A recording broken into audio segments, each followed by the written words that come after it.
जय हिंद, जय भारत। सैनिक न्यूज़ टुडे में आपका स्वागत है। मैं अशोक फौजी, सभी भूतपूर्व सैनिकों को राम राम।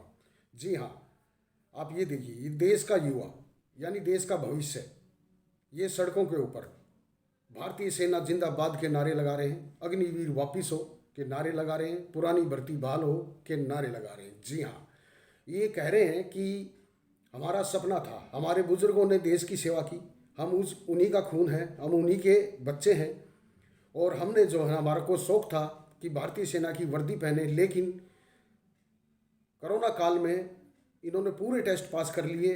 कम से कम जो है 60 लाख छात्रों ने आवेदन किया था, फार्म भरे थे। उन फार्मों से जो सरकार को मुनाफा हुआ था वो अच्छा खासा भी हुआ था। फार्म भरे थे इनकी फीस का, और ये 1.5 लाख बच्चे जो है इनका सिलेक्शन हुआ था और इनका ज्वाइनिंग लेटर आना था। लेकिन अचानक बीच में अग्निवीर स्कीम सरकार ने लाकर इनके सपनों को चकनाचूर कर दिया। और अब ये इस कड़ाके की ठंड में जंतर मंतर दिल्ली में सरकार से न्याय मांग रहे हैं, कपड़े निकाल कर। सिर्फ हाफ निक्कर में जो है ना, इतनी कड़ाके की ठंड है और युवा जो है वहाँ ताली बजा बजा के, दंड बैठक लगा लगा के अब भी वहाँ पे कह रहे हैं कि अब भी हमारे अंदर जोश है, हमारी पुरानी भर्ती बहाल करो, हमें न्याय दो। और इसी बीच वहाँ पहुँचते हैं दिल्ली वेटरन के अध्यक्ष सुरेंद्र पहलवान, और वो सरकार पर जम के बरसते हैं कि जवान परेशान है, किसान परेशान है, भूतपूर्व सैनिक परेशान है, देश का युवा परेशान है। तो उन्होंने और क्या कहा, सुनते हैं उन्हीं की जुबानी। तब तक के लिए जय हिंद, जय भारत। जय हिंद, जय हिंद। मेरी बहनें, हम पिछले साल फरवरी से 1 रैंक 1 पेंशन के धरने में चले हुए हैं। लेकिन ये जो सरकार है, ये तानाशाही सरकार है। इसने कोई भी बात सैनिकों की आज तक सुनी नहीं है जो आप लोगों की सुनेगी। आप लोगों का हौसला और जज्बा ही इसको झुका सकती है। मोदी सरकार दो ही चीजों में झुक सकती है, एक तो हौसला और जज्बात बहुत हाई लेवल पर पहुंचा दो, एक इसको चुनाव में हरा दो। सबसे ज्यादा जो इसको इफेक्ट पड़ेगा वो चुनाव का पड़ेगा। किसान आंदोलन इसका जीता जागता सबूत है। 1 साल 2 साल तक उनका आंदोलन चला, सरकार झुकी नहीं।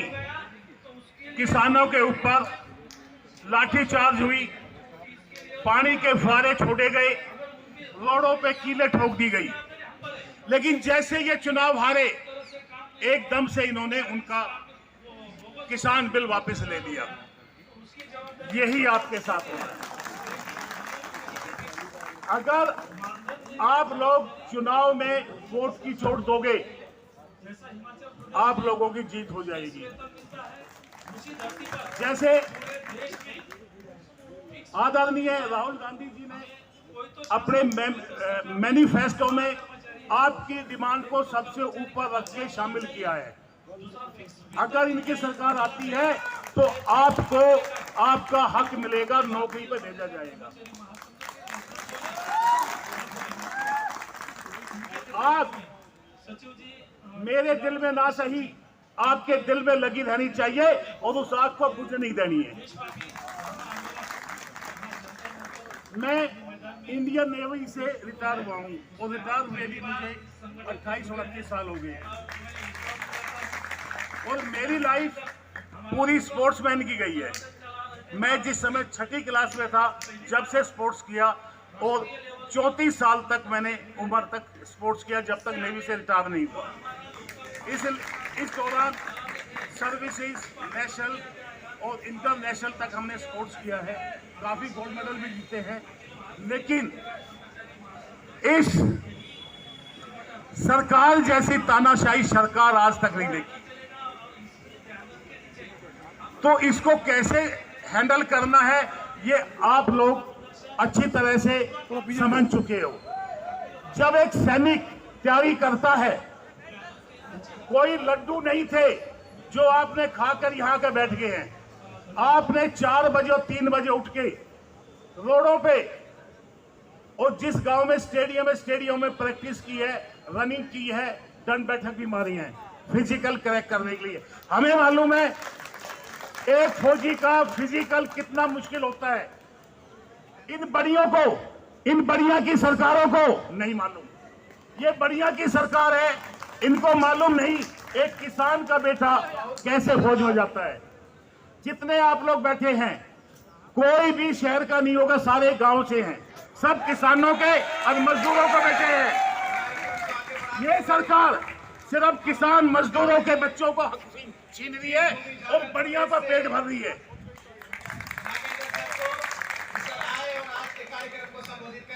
तो दोस्तों, ये मुहिम आज शुक्रवार है, शनिवार और रविवार है, 2 दिन और हैं आपके।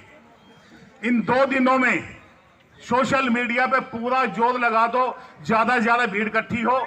इधर हम पूर्व सैनिकों को, क्योंकि ज्यादातर पूर्व सैनिक नौकरी कर रहे हैं अभी, शनिवार और रविवार उनकी छुट्टी होती है, आपको भरपूर सहयोग मिलेगा पूर्व सैनिकों का इन 2 दिनों में। ये हमारा वादा है।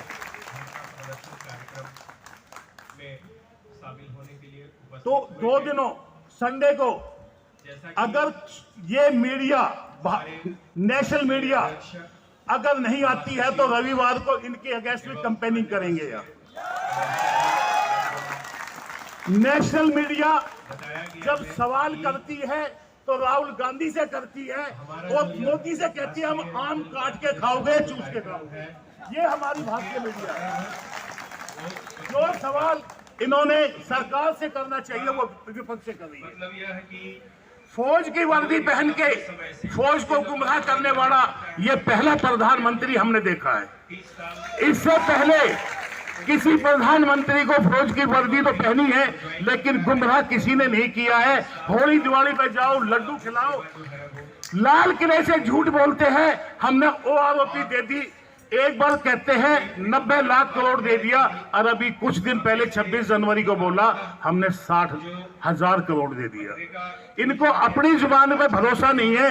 अब हमने आज क्या बोला था और कल क्या बोल रहे हैं हम करीब 17 वर्ष भूल जाते, क्योंकि योजना के लिए सरकार ने झूठ कभी याद नहीं रहती है, सच हमेशा याद रहती है। अच्छी योजना को जो सच होगी वो याद रहेगी और झूठ भूल जाएंगे। कल हमने क्या झूठ बोला था। तो दोस्तों, जो उम्र अपने के इस जुनून को 2 दिन पहुंचे हैं कि पूरी ताकत लगा दो। रविवार को अपने कपड़े निकाल के इंडिया गेट पे अपने वार मेमोरियल पे जाके फूल माला चढ़ाओ। यहां से शर्ट निकालेंगे, मैं भी अपनी शर्ट निकालूंगा और इंडिया गेट वार मेमोरियल पे फूल माला चढ़ाएंगे और मोदी के खिलाफ नारे लगाएंगे। या तो हमारी इन बच्चों की मांगे पूरी करे या यहां से प्रदर्शन करेंगे इंडिया गेट तक। शाम को 3 बजे धरना खत्म होने के बाद वहां जाकर जोत लगाएंगे। इनको नहीं मालूम उपलब्धियां लेने की बात होती है